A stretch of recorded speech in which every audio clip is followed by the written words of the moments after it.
Hey guys, what's up? It's Justin here from MPV. Got a request in to do a review on the Dangerous Power G4, so got one right here. Let's go ahead and do a review. So anyway, here it is. It's in the box. Let's open this real quick.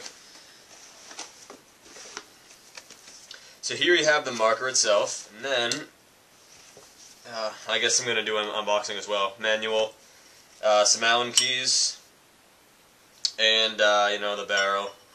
And a lot of the rest of that stuff didn't come with the gun, it's just stuff I had. Anyway, so, there you have it, the marker itself. Let's move this out of the way real quick. Oops.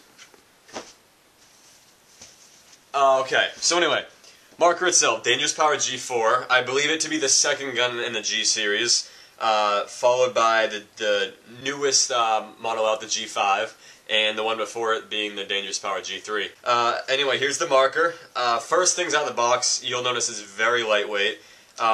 It's actually a very nice feeling gun as far as the weight, the overall feel, overall, you know, the distance between the foregrip and the trigger guard. It just feels nice, you know, it's a solid marker to feel in the hands.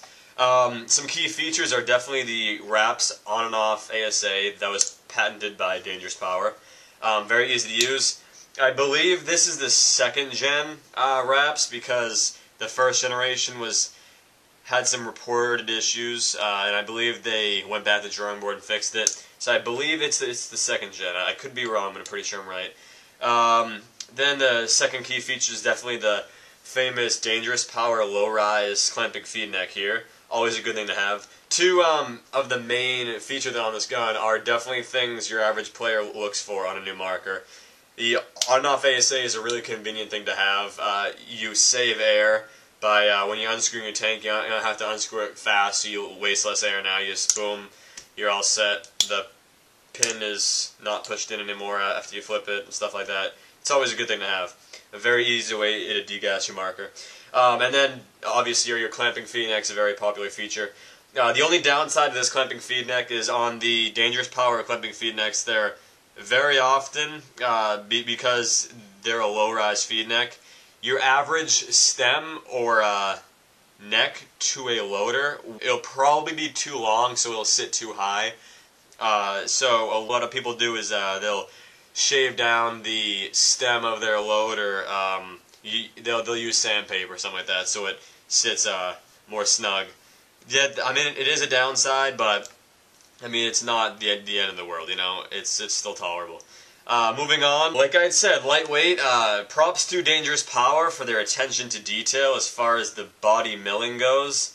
It's real nice for a mid-range, $300 range gun, and it's even comparable to the higher-end poppets and the higher-end aluminum guns as far as the Planet Eclipse Egos and the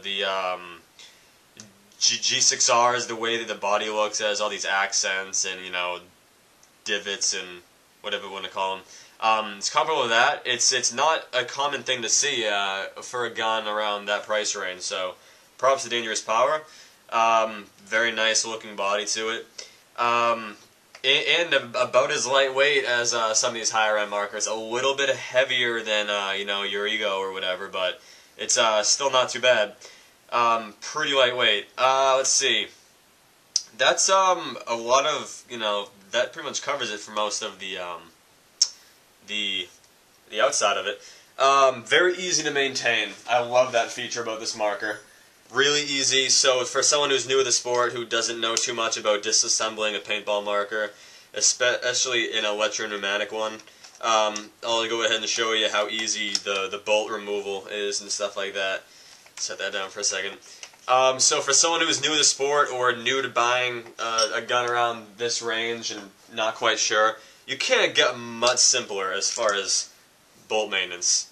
It's in two pieces. This is honestly not even part of your bolt. It's your bolt guide. That being your bolt right there, very easy to maintain. It's one piece, slides right out. You throw some grease on there, throw it back in, you're all set. Very easy to maintain. Easily one of the easiest bolts to maintain that I've seen on a marker. So very easy. It's very simple in there. Screw it back in, you're all set to go. Also, I just recently took apart this entire gun to replace some O-rings in the ASA, and I just wanted to, you know, snoop around, see what's going on in the internals. So I took it apart and stripped it down. Very easy to strip down, and it can be done in a short amount of time, and it's very easy to put back together. I was surprised. So that's also good. Ease of maintenance is definitely a thing you want to look for when you're buying a marker. That's a key thing. Yeah, overall, I mean, cons, like I said, the feed necks, a low rise, you might have to shave down your feed, the stem on your loader.